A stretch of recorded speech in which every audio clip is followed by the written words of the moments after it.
It is 5 years since the guns fell silent in northern Uganda. By the end of the war, which lasted nearly 2 decades between the Ugandan government and the rebels of the Lord's Resistance Army, thousands of people had lost their lives and property.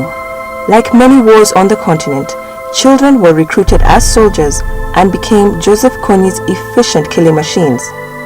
Women suffered massive sexual violations both at the battlefront and in the internally displaced people's camps where close to 2 million people lived.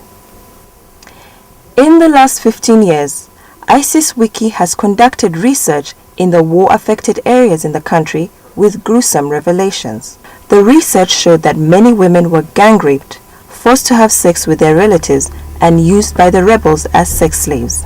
Over the last 3 years, families have returned to their ancestral homes from the front line and the eternally displaced people's camps. But for many women returnees, it has been a welcome of rejection by husbands and their immediate communities. Esther Abeja is one of such women.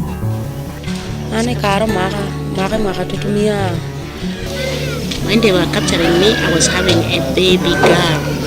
She was pregnant. She had a child. They took her with the child and a certain boy, but that child was removed and banged on the tree. The boy, she came. She doesn't know where the boy is. She cannot even tell. At the time of her abduction in 2002, Abeja was a mother of 5. She was captured with her youngest daughter and son. Abeja was forced to kill her own child before the rebels descended on her and gang-raped her. She doesn't remember how many there were, but she was left unconscious. From then, it was 4 endless years of daily violations in captivity. On her return, Abeja's husband abandoned her, leaving her with their 5 children. He moved on to marrying 2 other women. But the worst was yet to come. The impact of the systematic sexual violence has left her physically and emotionally scarred. All our places like this, all these parties, all our wounds,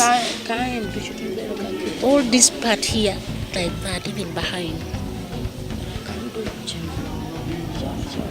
It is this agony which has brought her to one of the medical camps organized by ISIS Wiki and Women's Peace Initiative for women with reproductive health complications in July 2011 at Ugar sub-county in Lira district.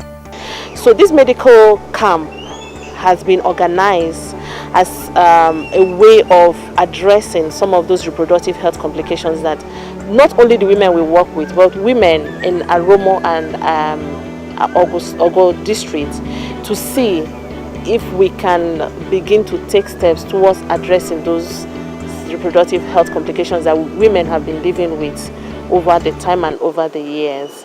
And to do this, we've been able to bring in specialists, drawing from Mbale Hospital and Soroti hospitals.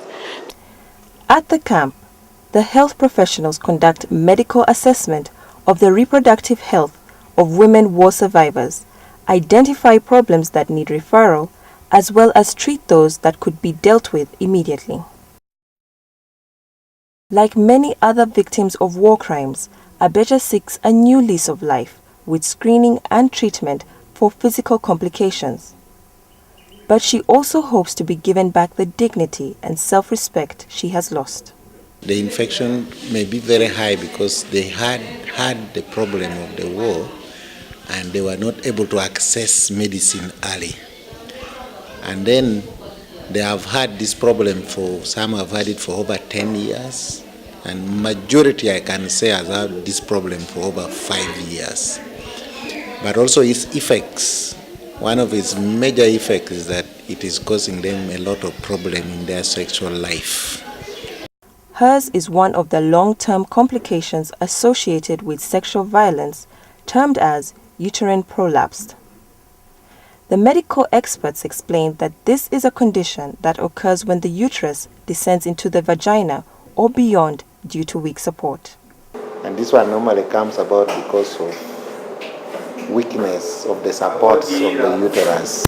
That can also be increased, probably because of the heavy work that they do and delivering many children, which is very common in this area.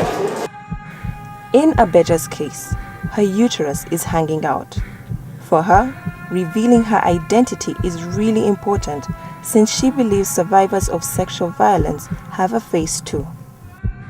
On the first day of the medical camp, more than 400 women turned up for screening. For many, just like Abeja, this was the first time they had received specialized attention from a medical personnel. Despite the recovery plans put in place, reproductive health of vulnerable groups like formerly abducted women has not been given enough attention.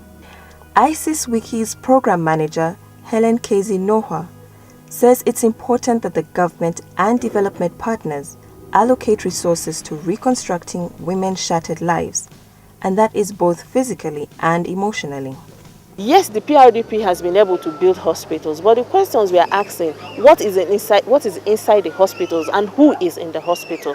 Now some of these hospitals don't have the personnel, they don't have the right equipment for this kind of complications. How do we really claim that such policies are really touching those people who were most affected by the war, particularly in the north?